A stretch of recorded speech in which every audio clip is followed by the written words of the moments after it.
ஏதோ 10 ரூபாய்க்கு 4 மாங்காய் விக்கிற மாதிரி போட்டிருக்காங்க. 28,000க்கே டிவோர்ஸ் ஆங்க. போயிட்டு இருக்கும்போது இந்த தொப்பி தெரிஞ்சது. இது ரொம்ப பிடிச்சிருக்கு, இந்த ஸ்கை ப்ளூ கலர். நான் எல்லாத்தையும் புரட்டி பார்த்துட்டேன். பாவம், அவர் இன்னும் எடுத்து வச்சுக்கிட்டு இருக்காரு. இந்த பிங்க் தொப்பி 1200 ரூபாய். இந்த மாதிரி நல்லா வாங்கி அட்டைப்பட்டிலேயே வச்சிருக்கேன். 5 ஹேர் பேண்டு, 2 தொப்பி. அவரை ரொம்ப தொந்தரவு பண்ணாம 1600 ரூபாய் 800 ரூபாய்க்கு வாங்கியாச்சு. நம்ம வீட்ல என்ன நடக்குதுன்னு எட்டி எட்டி பாப்பாங்களா, அவங்களுக்காக இது. ஃபேமஸ் பிராண்ட்ஸோட டூப்ளிகேட் ஹேண்ட்பேக்ஸ் இது. ஜனங்க எப்படியும் பின்னாடி இருந்து திட்டிக்கிட்டு தான் இருப்பாங்க.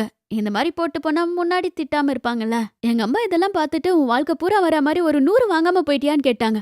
என் ஃபேஸ்ல சந்தோஷத்தை ஃபில்டரும் கேட்ச் பண்ணிடுச்சு. அப்படி வாங்கினதெல்லாம் வீட்ல வச்சு பார்த்தா அந்த சந்தோஷமே வேறங்க. இந்த மாதிரி ஒரு நிமிஷம் ஏறினா போதுங்க, 1 மணி நேரம் சுத்திக்கிட்டே இருப்பேன். ஒரு முறை ஏறி கத்தி ஜெயிண்ட் வீலே நிப்பாட்டிட்டேன். குழந்தைங்க ஸ்கூல்ல இருந்து வீட்டுக்கு கிளம்புறாங்க. இனி நம்மளும் வீட்டுக்கு கிளம்புவோம். இல்லனா இருட்டுல ஓடுற மாதிரி இருக்கும். நீங்க யுஎஸ் இல்ல யூகேல படிக்கணும்னு நினைச்சா எங்க டீம் உங்களுக்கு ஹெல்ப் பண்ணும். கால் பண்ணிடுங்க.